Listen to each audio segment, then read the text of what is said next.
Morning class 9। कैसे हैं आप सभी? चलिए, बहुत ही बढ़िया।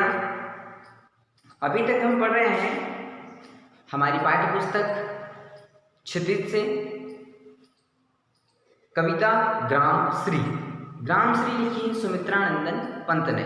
चूंकि सुमित्रानंदन पंत का परिचय हमने पहले वीडियो में पढ़ लिया है, इस वीडियो में हम कविता पढ़ेंगे, है ना। पेज नंबर 113 पर 113 पेज नंबर निकालते हैं और शुरू करते हैं, है ना। हमारी कविता ग्राम श्री, है ना। इस कविता में गांव की प्राकृतिक सुषम और समृद्धि का मनोहारी वर्णन किया है। खेतों में दूर तक फैली लहलहाती फसलें, फल फूलों से लदी पेड़ों की डालियां और गंगा की सुंदर रेती कवि को रोमांचित करती है। उसी रोमांच की अभिव्यक्ति है यह कविता। अब इस कविता में पूरी तरह से गांव का वर्णन किया गया है। चूंकि हम पहले से भी जानते हैं कि सुमित्रानंदन पंत को प्रकृति का सुकुमार भी कहा जाता है। प्रकृति का सुकुमार का मतलब है कि उन्होंने बहुत सी कविताएं प्रकृति पर लिखी है, गांव पर लिखी है, देश की ग्रामीण व्यवस्थाओं पर लिखी है ना। छोटी छोटी डालियों पर, पत्तियों पर, चिड़िया की चहचहाहट पर भी उन्होंने कविताएं लिखी है। मतलब वो प्रकृति पर आसक्त थे, प्रकृति पर बहुत ही मोहित थे, इसलिए उन्हें प्रकृति का सुकुमार भी कहा जाता है। तो इसी वेला में उन्होंने ये कविता लिखी है, जहाँ पूरी तरह से गांव का वर्णन किया गया है। गांव की सर्द ऋतु का वर्णन किया गया है कि किस तरह से गांव का माहौल होता है, गांव की छटा क्या होती है, गांव की प्रकृति क्या होती है ना। उस प्रकृति को यहाँ पर उन्होंने प्रस्तुत किया है। तो उसी कविता को हम पढ़ रहे हैं। चलिए शुरू करते हैं। फैली खेतों में दूर तलक मखमल की कोमल हरियाली लिपटी, जिससे रवि की किरणें चांदी की सी उजल जाली। तिनकों के हरे हरे तन पर हील हरित रुधिर है रहा झलक, श्यामल भूतल पर झुका हुआ नभ का चिर निर्मल नील फलक, है ना। अब यहाँ पर कह रहे हैं कि फैली खेतों में दूर तलक मखमल की कोमल हरियाली, मतलब हम सर्द के मौसम में देखें तो जहाँ भी देखें वहाँ पूरा हरा ही हरा दिखाई देता है। हमें हर दूर तक हमें सिर्फ हरा ही हरा दिखाई देता है और कुछ भी नजर नहीं आता। मखमल की कोमल हरियाली, मतलब कोमल हरियाली जो है एकदम मखमली टाइप में लगती है ना। क्यों लगती है? क्योंकि जब नन्हे नन्हे पौधे निकलते हैं, फसलें निकलती है, तो बहुत ही नाजुक होती है, बहुत ही मुलायम होती है, तो वो मखमल के समान वो फसल हमें लगती है। लिपटी, जिससे रवि की किरणें चांदी की सी उजली जाली। रवि मतलब सूर्य की किरणें जिससे लिपटी हो, और जब वो लिपट जाए उसका परावर्तन उतना सफ़ेद सफ़ेद दिखता है, जैसा लगता है कि पूरा चांदी का प्लेट या चांदी की कोई चादर खेतों में जमी हो। जब सुबह सुबह हम खेतों में देखते हैं, खेतों में जाते हैं, तो फसलें हरी हरी होती है और हरी फसलों के ऊपर ओस की बूंद जमी हुई होती है, सफ़ेद सफ़ेद ओस पूरे खेत में जमा होती है, और उस पर से जब सूर्य की किरण गुजरती हो, उस पर सूर्य की किरण आती हो, तो वो दृश्य इतना मनोरम लगता है। ऐसा लगता है कि पूरी चांदी की प्लेट खेत में किसी ने बिछा दी हो, पूरा सफ़ेद सफ़ेद दिखता है। और जब उसमें से सूर्य की किरणें परावर्तित होती है तो एक इंद्रधनुष सा बनता हुआ हमें दिखाई देता है, और वो फसलें इतनी मुलायम होती है, इतनी नाजुक होती है कि वो मखमल के समान लगती है। चांदी की सी उजली जाली, तिनकों के हरे हरे तन पर हील हरित रुधिर है रहा झलक, है ना। अब वो कह रहा है कि तिनकों के हरे हरे तन पर, तिनके कौन से? जो छोटी छोटी फसलें होती है ना, उनको कह रहा है कि तिनकों के हरे हरे तन पर हील हरित रुधिर है रहा झलक। हील हरित रुधिर का मतलब है कि ओस की बूंदें जो हरी हरी है, जो पानी है वो उनमें झलक रहा है, साफ साफ हमें दिख रहा है कि हील हरित रुधिर, है ना, हील हरित रुधिर है रहा झलक, है ना। क्योंकि जो छोटे छोटे पौधे हैं, फसलें हैं, उन फसलों में हमें ओस की बूंदें साफ नजर आ रही है, उनके तन से ओस की बूंदें झरती हुई हमें साफ नजर आ रही है। श्यामल भूतल पर झुका हुआ नभ का चिर निर्मल नील फलक, है ना। श्यामल मतलब श्यामली जो होती है ना, जिसको हम हल्का सा नीला रंग बोलते हैं, जिससे बादल का रंग होता है। भूतल पर झुका हुआ, भूतल पर मतलब क्षितिज की स्थिति, मैंने एक बार और बताया था कि क्षितिज किसको कहते हैं। क्षितिज कहते हैं कि जहां पर आसमान और धरती आपस में मिलते हुए नजर आ रहे हो उसको कहते हैं क्षितिज, है ना। जहां पर आसमान और धरती दोनों आपस में मिलते हुए नजर आ रहे हो उस दृश्य को क्षितिज कहते हैं।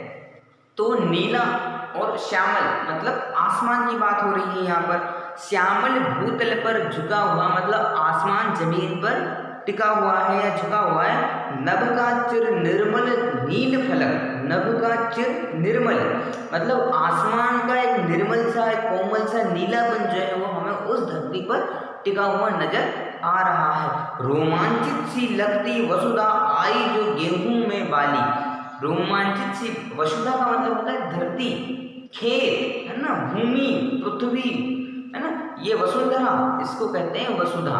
ठीक है, तो रोमांचित सी लगती जब खेतों में बालियां आ जाती, गेहूं में बाली, बाली मतलब उम्मी जिसको बोलते हैं ना हम हमारी भाषा में, बाली का मतलब होता है उम्मी, है ना, कि जब खेतों में गेहूं की फसल लगी हो और उनकी फसलों में उम्मी आ जाती हो, वो दूध भरी उम्मी हो, कच्ची उम्मी हो, तो उस समय खेत बहुत ही अच्छा लगता है, बहुत रोमांचित सा लगता है।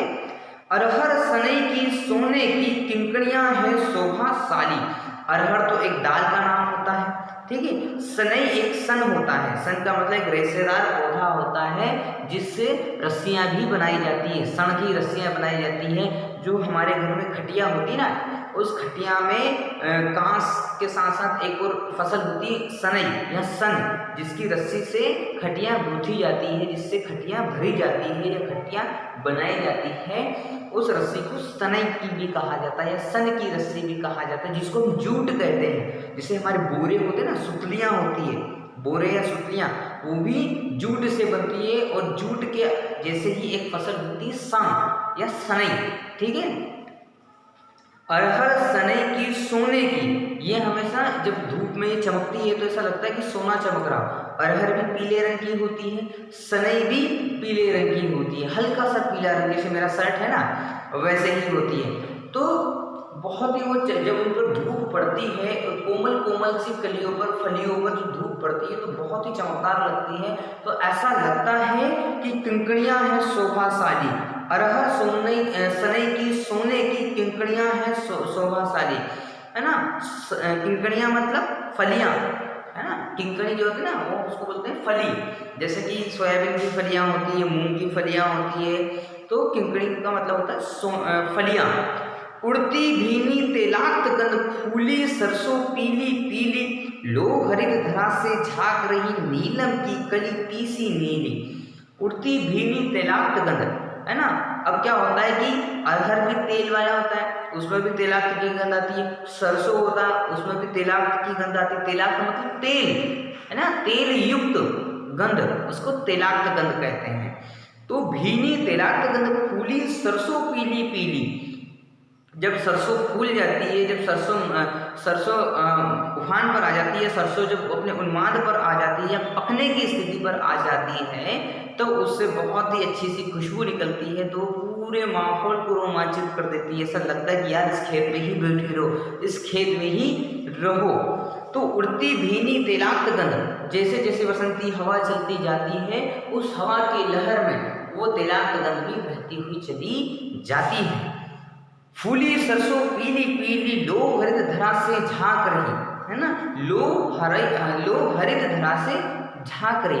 अब हरी हरी जो जमीन है पूरी हरी भरी है, उससे वो गंध झांक रही, उससे वो फलियां झांक रही। नीलम की कली तीसी नीली, ठीक है। पेज पढ़ते हैं, एक और पैराग्राफ पढ़ते हैं, फिर बाकी का कल पढ़ते हैं। कि रंग रंग में के फूलों में रिलमिल हंस रही सखियां मटर खड़ी, मखमली पेटियों सी लटकी, झिमियां छिपाए बीज लड़ी, फिरती है रंग बिरंगी की तितली, रंग रंग के फूलों पर सुंदर फूले फिरते हो फूल स्वयं उड़ उड़ व्रंत से व्रंत पर, ठीक है। अब कह रहा है कि रंग रंग के फूलों से निर्मिल, ठीक है, रंग रंग के फूलों में रिलमिल हंस रही सखियां मटर खड़ी, ठीक है। अब खेतों में हर तरह के फूल हैं, सरसों के फूल हैं, गेहूं की बालियां हैं, चने के फूल हैं, ठीक है। उन सबके बीच में क्या है, मटर खड़ी हुई है, उनकी सहेली। क्योंकि सरसों जब बोते हैं, सरसों बोते हैं, गेहूं बोते हैं, चने बोते हैं, अरहर बोते हैं, सनई बोते हैं, तब मटर भी बोई जाती है, तो मटर उनकी सहेली है। ठीक है, ये सभी फसलें एक ही साथ बोई जाती है, एक ही सीजन में बोई जाती है, तो इनको उनके आपस में सहेलियां भी कहा जाता है। हंस रही सखियां मटर खड़ी, मखमली पेटियों सी लटकी, छीमियां छिपाए बीज लड़ी, है ना। अब मटर जब हरी हरी होती है, मुलायम होती है, तो वो भी मखमली की लगती है। तो वो क्या बोल रहा है कि मखमली पेटियों सी लटकी, है ना। मटर के जो बेले होते हैं उसमें मटर किस तरह से लटकी हुई होती है। छीमियां छिपाए बीज लड़ी, है ना। अब वो अपनी छिपियों में, है ना, छिपियां किसको कहते हैं, जो फलियों के दो भाग होते हैं ना, उनको छिपियां कहते हैं। ठीक है, उनको कहते हैं छीमियां। ठीक है, जो कोई सी भी फली हो, है ना, चाहे मूंग की फली हो उसके भी दो फाक होते हैं, चाहे मटर की फली हो उसके भी दो फाक होते हैं, मूंगफली की हो उसके भी दो फाक होते हैं, तो उनको छीमियां कहा जाता है। छिपाए बीज लड़ी, को अपनी छीमियों के अंदर बीज को, मटर के दाने को छिपा करके रखती है।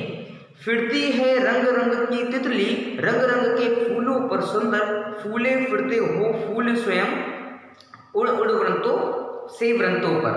ठीक है, अब वो कहता है कि फिरती है रंग रंग की तितली, तितलियां जो है वो रंग बिरंगी है, वो फिरती रहती है, इधर उधर घूमती रहती है, रंग रंग के फूलों पर, है ना, अलग अलग फूलों पर तितलियां घूमती रहती है। फूले फिरते हो फूल स्वयं, उड़ उड़ व्रंतों से व्रंतों पर। व्रंत का मतलब होता है डंठल, है ना।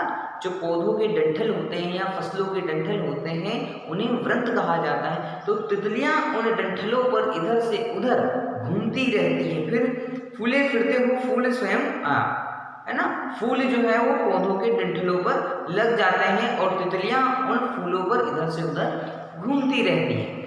तो चलिए इस कविता को आज हम इतना ही पढ़ते हैं, आगे की कविता हम अगले भाग में पढ़ेंगे। तब तक आप इस पाठ को पढ़िए, इस कविता को समझिए और इस कविता में जितने भी कठिन शब्द आए हैं उनके अर्थ आप अपनी कॉपी में लिखिए। Thank you.